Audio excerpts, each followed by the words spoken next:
Hi అండి. హర్ష సాయి గారి మీద కేసులు ఫైల్ అవుతున్నాయి.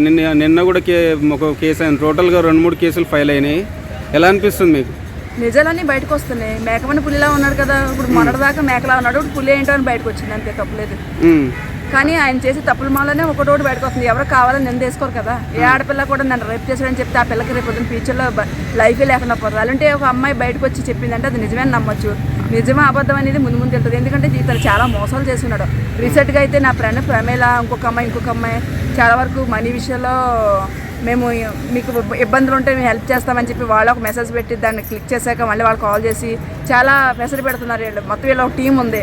ఇప్పుడు చాలామంది సామాన్యులు మోసం చేస్తున్నారంటే అమ్మాయిలు మోసం చేయడం ఏమొచ్చింది అంటే నాకు సంబంధం లేదు, అది నేను ఎదుగుతున్నాను బట్టి అది ఓర్చుకోలేకనే నా పైన కేసులు. ఓకే, ఇదే మాట్లాడదాం. నేను ఇలాగైతే ఇప్పుడు మీరు మీ మీద ఒక తప్పు వేసాను. నేను తప్పు వేసినప్పుడు అది నిరూపించుకుని తప్పు ఇది మీకు ఉందా లేదా, సిపి ర్యాంక్ వేసేసి ఇక్కడ ఏం జరుగుతుంది, ఎంతమంది గ్యాంగ్ ఉన్నారు ఏంటని చెప్పి ఆయన్ని తీసుకొచ్చే బాధ్యత మీకు ఉంది. కానీ మీరు ఏమాత్రం రెస్పాండ్ అవ్వకుండా నాకేంది అని చెప్పి ఒక వీడియో సుమన్ టీవీలోకి వెళ్ళి ఒక వీడియో పెడితే సరిపోతుందా?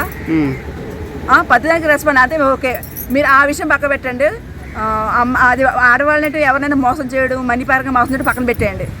మరి అమ్మాయిని మోసం చేయడం ఇది ఎంతవరకు కరెక్ట్? నువ్వు అదే మొన్న ఒక ఆడియో కాల్ రికార్డింగ్ లో అమ్మాయి బలవంతం కాదు. ఇలాగంటే చాలా మంది వీడియోస్ నాకు తెలిసిన లెక్కంటే చాలా మంది అమ్మాయిలు అంటే ఇలాగ శరీరపరంగా మానసికంగా పాడు చేసి ఇచ్చేసిన ఆ రికార్డింగ్స్ కూడా అతని దగ్గర పెట్టుకున్నాడు. ఎందుకు రికార్డింగ్ పెట్టుకున్నాడు అంటే రేపు పొద్దున్న బ్లాక్ మెయిల్ చేసి అతను పనులు నెరవేర్చుకోవడానికే కదా అట్లా చేయడం కారణం.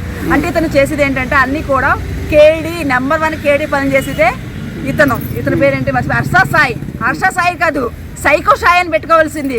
రూపాయి వేసి 10 రూపాయలు లాక్కుని నిజంగా బేవర్స్ ఎదవంటే ఈయనే హర్ష సాయి. అంటే బెట్టింగ్ యాప్స్ ప్రమోట్ చేస్తున్నాడు అంటున్నారు. Betting apps only Harsha Sai చేయట్లేదు కదా, సినిమా వాళ్ళు, క్రికెటర్స్, చాలా మంది యాక్టర్స్ కూడా చేస్తున్నారు కదా. ఈయన ఒక్కడే బెట్టింగ్ యాప్స్ చేస్తున్నాడు. ఈయన పైన ఎందుకు పడ్డారు అందరూ? ఈయన పైన ఎవరు పడ్డారు? అందరినీ అడుగుతున్నారు. కానీ ఈయన ఏమని చెప్పాడు ఏంటి, నేను తీయకపోతే 10 మంది తీస్తారు, ఈ 10 మంది డబ్బులు నేనే కాసేస్తాను అన్నట్టు నేనే ఇస్తున్నా. నేను అందరూ వచ్చే డబ్బులు ఒక 2 రూపాయలు 3 రూపాయలు జనాలకి జనాలు పెడుతున్నాడు. ఎంతవరకు ఆ వీడియో ఒక్క వీడియో కూడా తీయకుండా పెట్టమని చూద్దాం. ఇప్పుడు నేను అడిగి రూపాయి ఇచ్చా, ఆ వీడియో తీయకుండా మామూలుగా ఇవ్వచ్చుగా. వీడియో తీసేది పెడుతున్నాడు, అలా కూడా మనీ వస్తుంది కదా ఆయనకి. యూట్యూబ్లో, ఇన్స్టాగ్రామ్, ఫేస్బుక్లో ఎవరికి ప్రతి దాంట్లోనూ పెడుతున్నాడు. అందులో వచ్చి మనీ ఎవరికి వస్తుంది? ఈయనకైగా. అలాగనే బెల్లుట్టేగా. ఆయన్ని చూసి ఇన్స్పిరేషన్ అవ్వాలి, ఆదర్శంగా తీసుకోవాలి. నాలంటోడి ఒక్కడైనా మార్పు ఇలా తయారైతే బాగుండని చేస్తున్నాడు అంట. అది మార్పు అంటారా? అంటే అమ్మాయిలు రేపు చేయడం కూడా మార్పేనా? అమ్మాయిలు ఈ వీడియోలు తీయడం, నువ్వు వీడియోస్, ఆ వీడియోస్ కూడా అది కూడా మార్పేనంటారా? అంటే అధికారం ఉంటే ఏదైనా చెయ్యొచ్చా? అతను ఒక రేంజ్ లో ఉన్నాడని చెప్పి అమ్మాయిల జీవితం ఆడుకోవచ్చా? అంటే హర్ష సాయి నిన్న ఒకళ్ళిద్దరు కాదు, చాలా మంది వచ్చారు. మరి వాళ్ళందరినీ ఎలా మోసం చేశారు ఏంటి అసలు? అంటే దాంట్లో నా తప్పేం లేదు, కావాలని నా పైన కేసులు. తప్పులేకపోతే బయటకు రండి, దొంగలాగా మీ ఫ్యామిలీ మిస్ అయిపోయారంట, నాకు సంబంధం లేదని చెప్పి చిన్న వీడియో పెట్టాడంట. ఆ వీడియో సరిగ్గా దొమ్ము ఉంటే బయటకు వచ్చి ఎంక్వైరీలో మొత్తం ప్రూఫ్ తెలుసుకోవాలి. ఇప్పుడు ఎవరో అతను ఉన్నాడు, అతని పేరేంటి, మన డాన్స్ మాస్టర్ జానీ మాస్టర్ అని తప్పు చేసా వెళ్ళాడు, జైలుకి వెళ్ళాడు. అక్కడ మొత్తం జరుగుతుంది, ఏం జరిగిందో ఏం తెలుస్తుంది. అలాగ రావాలి కదా. మరి ఎందుకు రావట్లేదు? ఎందుకు దాక్కున్నట్టు? తప్పు చేస్తానే దాక్కుంటాడు.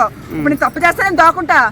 నేను ఏ తప్పు చేస్తే కెమెరా బరాబర్ మాట్లాడమని దమ్ముంటే మగోడు అయితే మాట్లాడమని చెప్పు.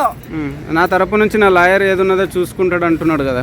అమ్ములే ఏముందిలే, డబ్బులుంటే లాయర్లు కూడా కొనొచ్చు, కోర్టును కొనొచ్చు, ఏదైనా కొనొచ్చు. కానీ అమ్మాయిలకు పోసే అత్యాచారాన్ని ఎవడో ఏం చేయలేరు. ఎందుకంటే ఎన్నో అత్యాచారాలు జరుగుతున్నాయి, ఏ దానికి రెస్పాండ్ లేదు, ఎవరు కూడా పట్టించుకోవట్లేదు. దీన్ని ఎవడ పట్టించుకుంటారు, 2-3 రోజులు ఉంటారు, తర్వాత కామోస్ అయిపోతారు కదా. నిజం ఇతను నిర్లక్ష్య ధోరణి.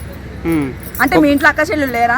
వాళ్ళు కూడా ఇదే సమస్య వస్తే అప్పుడు తెలుస్తుంది. అప్పుడు లభోతి పని కొట్టుకుంటావు. కానీ ఇప్పుడు మీ ఇంట్లో కాదు కదా, నువ్వు చేసిన పని కాబట్టి నువ్వు పక్క సైడ్ అయిపోతావు. ఇదేం చెప్పి. ఓకే అండి, థ్యాంక్ యూ.